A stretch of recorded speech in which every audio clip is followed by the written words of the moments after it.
If you want to create any 3D object in SolidWorks, you must first understand sketch planes. And if these three planes are confusing you right now, don't worry, by the end of this video you'll know exactly what a sketch plane is, how they work, and why they matter. Hello fellow inventors, welcome to another video with the Inventor Within channel. My name is Wilfredo Perez Carbajal, and today we will continue teaching you the skills and the knowledge that you need to develop your product ideas and design them with the 2 S's and the 1 C, that is sustainably, systematically, and confidently. Okay, so this is what we'll cover in this video. First, we'll go over what a sketch plane is. Secondly, we'll go over why sketch planes are important. Third, we'll cover the shape and size of a sketch plane. Fourth, we'll talk about the 3 primary sketch planes that SolidWorks offers us, those being the front, the top, and the right plane. And lastly, we'll go over how it is that these 3 primary planes define 3D space. So first, let's start with the basics. What is a sketch plane? A sketch plane is simply a flat, 2-dimensional surface that you draw on. That's pretty much it. Before SolidWorks can create a 3D object, it needs a 2D sketch first. And that sketch must exist on a plane.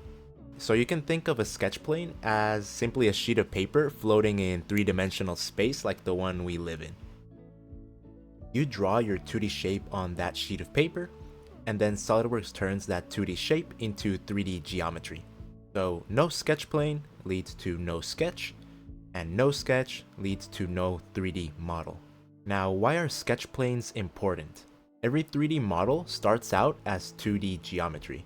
For example, a circle becomes a cylinder, and a rectangle becomes a 3D rectangle. Before any of that can happen, you need somewhere to draw a 2D shape, and that somewhere is a sketch plane. Now, if you ever feel stuck in SolidWorks, it's often because you don't understand which plane you're sketching on or why you chose that plane. Once this clicks, modeling becomes so much easier. So if you're brand new to SolidWorks and want more beginner-friendly lessons just like this one, be sure to give this video a thumbs up and subscribe. I'll be walking you through step by step through the SolidWorks fundamentals so that you develop real 3D design confidence. Now, what is the shape and size of a sketch plane? A sketch plane, first of all, is flat and has no thickness. Think of it as, again, a sheet of paper, but unlike a sheet of paper, this paper does have a little bit of thickness. So imagine it kind of like similar, but just imagine it's like so thin that there's no thickness to it. Additionally, a sketch plane is infinite in size. Now, visually, SolidWorks shows sketch planes as flat rectangles, such as this one right here. But in reality, you can sketch anywhere on them. They don't really have a boundary. They extend in 2 directions, these being whether you like calling them X and Y directions, or the left and right direction, and the up and down direction as we've called them in a previous video. Now, if you haven't watched our 3D fundamentals video, you definitely want to watch that one first before continuing on this video, as you do need to have a clear understanding of those fundamentals in order to get a better understanding of sketch planes. So if you haven't watched it, I'm going to be linking it in the top right corner of this video for you to check out. So the sketch planes extend in 2 directions, but they have no thickness, as mentioned earlier. They have length and height, but no depth, as we had covered in the previous video. Now, can sketch planes be created? Fortunately for us, sketch planes can be created, and in fact you can make as many of them as you want in SolidWorks. But for beginners right now, instead of focusing on how to create a sketch plane, we're going to focus on the 3 primary default planes that SolidWorks gives us automatically. These are called the primary planes, and you don't need to create them. In fact, they're already there the moment you start out with a new part file. And fortunately, they are enough to build most basic parts. The 3 primary planes SolidWorks provides us with are the front plane, the top plane, and the right plane. These 3 planes intersect and are perpendicular to one another, which means they meet at 90-degree angles. You can think of them like the corner of a room. One wall is the front plane, another wall is the right plane, and the floor would be the top plane. Together, they define 3D space. Each of these planes is flat, as we mentioned previously, and infinite in size. But what makes them different to a regular sketch plane is their orientation. when seen from an isometric perspective, which we will learn in a future video. So don't worry right now if you hear the term isometric. Just think about it like the current viewing angle we're currently looking at SolidWorks through. The front plane faces forward, the top plane faces upward, and the right plane faces sideways. When you choose one of these planes to sketch on, you're deciding the orientation of your 2D sketch and how your future 3D object will sit in space. This is why plane selection actually matters.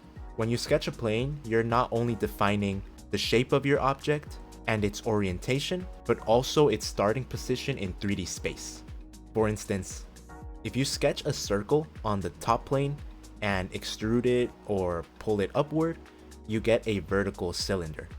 If you instead sketch that same circle on the front plane and pull it outward, the cylinder faces a different direction.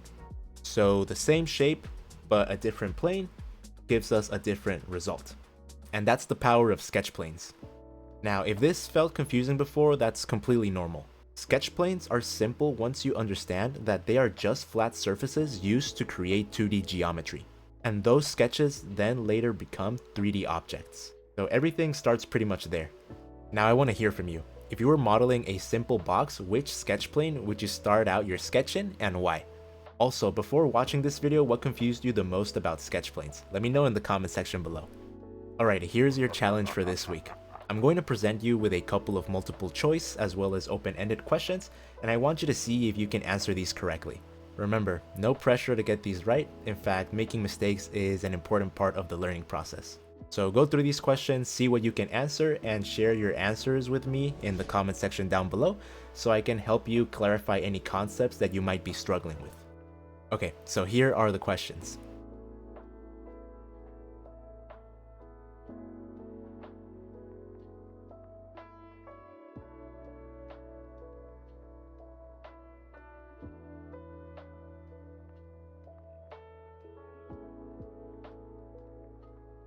An additional question I'd like to ask you is this.